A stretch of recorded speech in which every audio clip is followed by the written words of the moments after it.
Hi, I'm Jason Bayrite, president of G&G LED. Today we are at the busy Kleen-Rite car wash in Columbia, PA. We're going to introduce our brand new GPX driverless LED lighting solution. It's designed specifically for self-serve car wash bays. Today we'll be walking you through the product features of this new lighting system, and we'll walk you through a typical installation. This innovative new design runs directly off of AC line voltage, so there's no LED driver.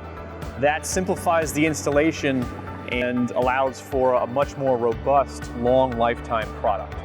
Let's walk you through some of the product features of this new lighting system. Similar to our popular low voltage series widely used in the car wash industry, this product features a modern 1-inch round, low profile design. It has waterproof, quick connect cabling and premium LED components for industry-leading brightness, efficiency, and lifetimes. Today we're going to walk you through an installation of one of these systems and watch us go step by step through a standard installation process. Typically, we mount the fixtures on the ceiling, about 2 to 3 feet in from the walls. You can see in this long 50-foot self-serve bay at Kleen-Rite, there is no good mounting place on the ceiling, so we've decided to mount the fixtures up high on the walls. When mounting on the ceiling, it's easiest to snap a chalk line to keep your lights nice and straight. Here in this brick bay, we're going to follow the mortar lines. Next, mark out where the mounting clips will be placed. On an 8-foot fixture, you will be mounting the clips 7 feet apart and also adding one in the middle. On a 4-foot fixture, the clips are going to be about 40 inches apart. Secure the mounting clips by snapping the fixtures into place. You're able to do this by pushing the fixture back into the mounting clip. The clip will snap over the top tight. Next, connect the fixtures together end to end or add a jumper in between. You can see in the Kleen-Rite bay here, we've added a small jumper to go around some obstructions in the bay. All of the fixtures come with a ceiling cap in the end of the fixture. Please ensure that this cap is not removed for the last fixture in the chain.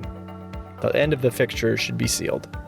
Lastly, wire in the leader cable from the first fixture, hook up to 120 volt AC power.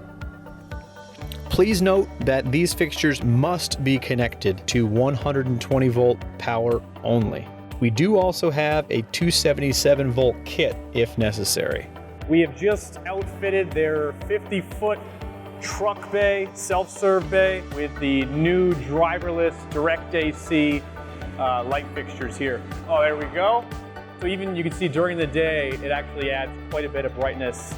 It's very sunny outside, and still it adds quite a bit of brightness. So we put up a total of 12 fixtures. So a normal self-serve bay, you could do that with just 4 fixtures. You could probably do a normal self-serve bay in about an hour and a half. What we're looking for is just a really bright self-serve bay. The cars are going to drive down the street, and it's the first thing these cars are going to see when they round that corner is this bay lit up. Really low cost to run this bay all night long and let everybody know that you're open for business. If there's anything we can do, reach out to Kleen-Rite. They can help you do your bay layouts, or they certainly stock all of our self-serve bay lighting kits. They've got experts on hand to answer all your questions, so feel free to reach out to Kleen-Rite and they'll get you set up. Thanks, have a great day. Kleen-Rite.